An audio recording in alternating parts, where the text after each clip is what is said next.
وہ میں اکثر بعض لوگوں کو جو بہت قریبی ہیں ان کے درمیان ہوتا ہوں تو میں کہتا ہوں یار آپ کو سانپ کیوں سونگھ گیا. کسی کے حوالے سے بات ہوتی تو ایک دم چہرے کا رنگ فک ہو جاتا ہے. سانپ سونگھنا سمجھتے سکتا تاری ہو جانا ہے. تو میں کہتا ہوں بھئی آپ کو میں نے فلاں کے بارے میں یہ بات بتائی تو تمہیں کیا ہو گیا, سانپ کیوں سونگھ گیا.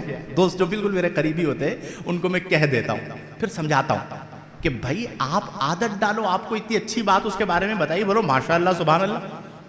ہمارے لوگ کرتے کیا ہے, جس سے حسد ہوگا نا اس کے بارے میں آپ ذرا سی بات بھی کریں گے نا وہ موضوع پلٹ دیں گے. یار اس کے بارے میں بات نہیں کرو, میرا دل گھٹنے لگتا ہے. کیوں؟ یہ اپنے والا نہیں ہے. ارے بھائی یہ ہمارے آقا کا امتی ہے, یہ کیا فرق کر کے رکھا ہوا ہے کہ اس کے بارے میں بات نہیں کرو, میرے دل کو کچھ ہو رہا ہوتا ہے, ہارٹ اٹیک ہو جائے گا, قلبی صدمہ پہنچے گا, اس کے بارے میں بات نہیں کرو. میرے پیارے بھائی, میرے پیارے آقا کریم صلی اللہ علیہ وسلم نے ہمیں صریح اللفظ فرمایا لا تحاسدوا ولا تباغضوا ولا تناجشوا ولا تجانسوا ولا تناجشوا ولا تدابروا. یہ صریح حکم ہے کہ اے میرے امتیوں لا تحاسدوا, آپس میں حسد نہ کرو, لا تدابروا, آپس میں ایک دوسرے کی غیبت نہ کرو, لا تنافروا, آپس میں ایک دوسرے سے نفرت نہ کرو. یہ صریح حکم ہمیں دیا گیا ہے. لیکن ہم اپنے معاشرے پر غور کریں, کس طرح ہمارے یہاں سے امن ختم ہوتے جا رہا ہے, پیار ختم ہوتے جا رہا ہے. بٹے ہم ابھی مسجد میں اتنے سارے لوگ بیٹھے ہوئے ہیں, مسجد بھری ہوئی, ہمارے دلوں میں ایک دوسرے کے لیے کتنی جگہ ہے. حسد کی وجہ سے, بغض کی وجہ سے ہم اپنے برابر والے نمازی بھائی کو دیکھنا گوارا نہیں کرتے. وہ ذرا سا ہلتے ہوئے ہمیں اس کی کوہنی لگ جائے تو ہم گھور کے دیکھتے ہیں اندھے ہو گئے ہو, نظر نہیں آ رہا. روڈوں پر آپ نے دیکھا ہوگا, روڈز پر کس طرح لڑائیاں ہو رہی ہوتی. کیوں؟ نفرتیں آ گئی. جس قوم میں حسد ہوگا, بلکہ ایک حدیث میں پڑھ رہا تھا, اللہ اکبر, آقا کریم صلی اللہ علیہ وسلم نے فرمایا کہ لا یجمع فی جوف عبد الایمان والحسد. آپ نے فرمایا کہ کسی بھی بندے کے دل میں یا جوف عبد, اس کے پیٹ میں یعنی اس کے باطن میں, شرع یہ ہے لا یجتمع, دو چیزیں جمع نہیں ہونی. دو چیزیں کون سی ہیں؟ فرمایا الایمان والحسد,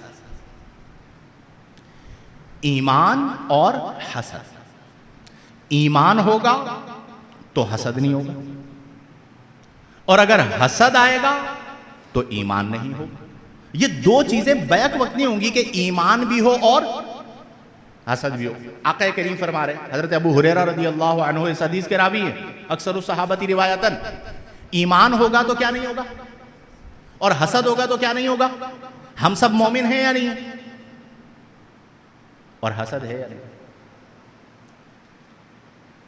پھر کہتے ہیں ہمیں نور نہیں ملتا, عرفان نہیں ملتا, ذوق نہیں ملتا, شوق نہیں ملتا, کیفیت نہیں بدلتی, لطف نہیں آتا, روحانی ترقی نہیں ہوتی. کیسے ہوگی میرے بھائی؟ یہ اتنی بڑی بیماری دل میں پالی ہوئی ہے, جس پر اعتراض اللہ کی تقسیم پر, اعتراض علی القدر. تو اس کو ہمیں اپنے دلوں سے نکالنا ہوگا. آقا کریم علیہ افضل الصلاۃ والتسلیم نے فرمایا, مشہور حدیث مبارکہ, کہ الحسد یأکل الحسنات کما تأکل النار الحطب. لکڑیاں ہیں, آگ لگائیے, آگ کیا کرے گی؟ لکڑی کو کھا جائے گی, جلا دے گی نا. فرمایا الحسد یأکل الحسنات, جمع ہے, نامہ اعمال میں نمازیں ہیں پوری زندگی کی, حج ہے, زکوٰۃ ہے, درود ہے, نیکیاں ہیں. میں نے تو 50 سال گزار دیے اللہ اللہ کرتے, درود پڑھتے, نیکیاں کرتے. آقا کریم نے فرمایا الحسد یأکل الحسنات, حسد نیکیوں کو کھا جاتا ہے. ساری نیکیاں کھا جاتا ہے. کیسے؟ فرمایا کما تاکل النار الحطب، جیسا کہ آگ لکڑی کو کھا جاتی. کہیں ہم دھوکے میں تو نہیں؟ ایک بار ایسا ہوا، حضرت انس بن مالک رضی اللہ عنہ بیان کرتے ہیں کہ نبی کریم صلی اللہ علیہ وسلم تشریف فرماتے تو آقا کریم کے گرد صحابہ بیٹھے ہوئے تھے.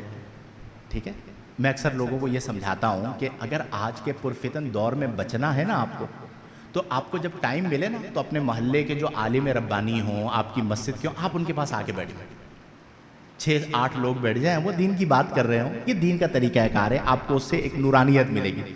بیٹھے رہیں گے، گناہوں سے بچے رہیں گے. اب صحابہ کرام بیٹھے ہوئے، نبی کریم صلی اللہ علیہ وسلم تشریف فرما ہیں. تو نبی کریم نے فرمایا، صحابہ سے فرمایا کہ ابھی ایک بندہ آئے گا، ابھی ایک آدمی آئے گا، ایک بندہ آئے گا. ابھی جو بندہ آئے گا وہ جنتی ہے. وہ کیا ہے؟ اب آقا کریم صلی اللہ علیہ وسلم نے فرمایا تو صحابہ کرام انتظار کر رہے ہیں دیکھیں کون آتے ہیں. اتنے میں ایک انصاری صحابی جو تھے وہ آئے اور آقا کریم صلی اللہ علیہ وسلم نے ان کو دیکھا اور وہ اس حال میں آئے کہ آپ حضرت انس بن مالک کہتے ہیں کہ ان کی داڑھی مبارک سے وضو کے پانی کے قطرات ٹپک رہے تھے. تو ہم سب بڑے خوش ہوئے کہ آقا کریم نے انہیں بشارت دی. دوسرا دن آیا، آقا کریم نے پھر فرمایا کہ ابھی ایک بندہ آئے گا وہ جنتی ہے. پھر دیکھا تو وہی صحابی جو یسٹرڈے آئے تھے وہی پھر دوبارہ آئے اور پانی کے قطرات ٹپک رہے تھے. تیسرا دن آیا، آقا کریم نے فرمایا ابھی ایک بندہ آئے گا وہ جنتی ہے. پھر دیکھا وہی صحابی تشریف لائے. تو حضرت عبداللہ بن عمرو بن عاص رضی اللہ عنہ بھی بیٹھے ہوئے تھے. انہیں سوچا کہ یہ بندہ، یہ انصاری صحابی، یہ عمل کیا کرتے. اب آپ دیکھیں صحابہ کرام کیا جانتے تھے کہ یہ نیک اعمال کیا کرتے، یہ طلب کیا کرتے. ہمارا الٹ معاملہ، ہم اگر دیکھنا بھی چاہتے ہیں یہ کرتا کیا ہے، یہ کیا اس کی ایکٹیویٹیز ہے، یہ کہاں آتا ہے کہاں جاتا ہے، اس کے معاملات کیا ہیں، یہ کیسے کرتا ہے. ہم ان چیزوں کے پیچھے پڑتے ہیں. ہم اس چیز کے پیچھے نہیں پڑتے کہ بھئی یہ رات میں نوافل کتنے پڑھتا ہے، یہ درود پاک کتنی بار پڑھتا ہے. ان چیزوں کے پیچھے نہیں.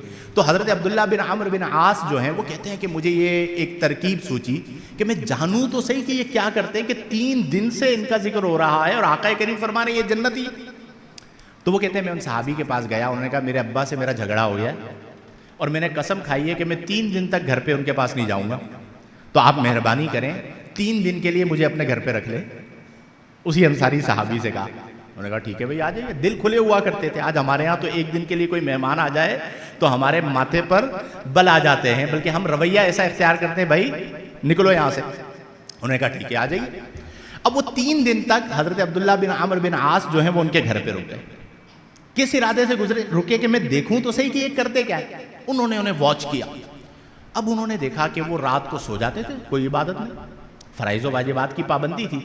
کبھی آنکھ کھلتی تھی تو حضرت عبداللہ بن عمرو بن عاص کہتے ہیں کہ وہ کروٹ بدلتے ہوئے اللہ کا ذکر کرتے اور اللہ اکبر کہہ کے پھر سو جاتے. جب 3 دن پورے ہوئے اور وہ وہاں سے رخصت ہونے لگے اور کوئی خاص عمل نہیں دیکھا کہ رات کو 100 نوافل پڑھ رہے ہیں، تو جاتے ہوئے کہا کہ ایک بات کہنی ہے. انہوں نے کہا کہیے. انہوں نے کہا میرا کوئی ابا سے جھگڑا وغیرہ نہیں ہوا. میں نے ایک ترکیب سوچی تھی کہ آپ 3 دن آئے اور آقا کریم نے فرمایا یہ جنتی ہے جنتی ہے، تو میں نے یہ سوچا کہ میں آپ کے پاس رکوں اور رک کر دیکھوں کہ ایسا کون سا عمل کرتے ہیں کہ جس عمل کی وجہ سے آپ کو اتنی بڑی بشارت آقا کریم نے 3 دن تک دی. تو میں نے تو آپ کو کوئی ایسا عمل کرتے نہیں دیکھا کہ میں سونے کے لیے لیٹا ہوں اور آپ پوری رات مصلی بچھا کے نوافل پڑھ رہے ہو. انہوں نے کہا بس میرا یہی عمل ہے جو تم نے دیکھا ہے، اس کے علاوہ میرا کوئی اور عمل نہیں. تو آپ کہتے ہیں کہ میں روانہ ہوا اور میں جاتے ہوئے جیسے ہی میں نے ان کی طرف مڑ کے دیکھا، جیسے بندہ جا رہا ہوتا ہے مڑ کے پھر ایک نظر ڈالتا ہے کوئی بات پتہ چل جائے، تو میں جاتے ہوئے جیسے ہی مڑا تو انہوں نے مجھے بلا لیا. اب ایک بندے نے 3 دن گزارے ہیں تو کچھ نہ کچھ انہیں گائیڈ کر دیا جائے. انہوں نے مجھے بلا لیا. انہوں نے کہا دیکھو آپ اس لیے رکے، مفہوماً بتا رہا ہوں، اور تو میرے پاس کوئی عمل نہیں ہے، ہاں ایک چیز ہے جو میں آپ کو بتا دیتا ہوں. کہا وہ کیا چیز ہے؟ فرمایا وہ چیز یہ ہے کہ میرے دل میں کسی مسلمان کے لیے کھوٹ نہیں ہے.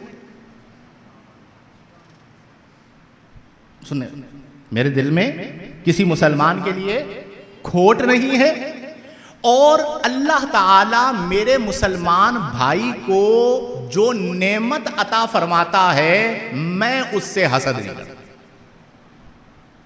کتنی چیزیں ہو گئی؟ دو. کھوٹ نہیں اور حسد نہیں. حضرت عبداللہ بن عمرو بن عاص کہتے ہیں رضی اللہ عنہ، میں نے کہا یہی وہ بات ہے اور یہی وہ چیز ہے کہ جس کی وجہ سے آقا کریم نے 3 روز تک آپ کو بشارت جنت عطا فرمائی ہے.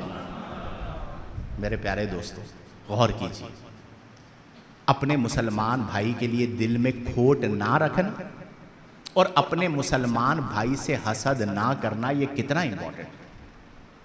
اس لیے ان بیماریوں کو اپنے اندر سے نکالیں. اللہ کی تقسیم پر راضی رہیں. اس نے جس کو جو عطا فرمایا یہ اس کا فضل ہے. ہم پر اگر آپ کبھی اپنے سے نیچے والے کو دیکھیں تو آپ شکر میں ڈوب جائیں کہ مجھ گناہگار پر میرے رب نے کتنا فضل کیا ہوا ہے. کتنی ایسی نعمتیں ہیں جو صرف میرے پاس ہیں، میرے علاوہ کسی اور کے پاس. اندھا بنا دیتا، بہرا بنا دیتا. لوگ ہوتے ہیں نا، اندھے بھی ہوتے ہیں اور بہرے بھی ہوتے ہیں. اور سب سے بڑا فضل ہم پر یہ ہے کہ اللہ نے ہمیں اپنے محبوب کا امتی بنایا ہے اور اپنے محبوب کا عاشق بنایا ہے اور اپنے محبوب سے ہمیں نسبت عطا فرمائی ہے. ہمارے پاس تو اس کے علاوہ اور کچھ بھی نہیں ہے. تو اس لیے حسد کو نکالیے.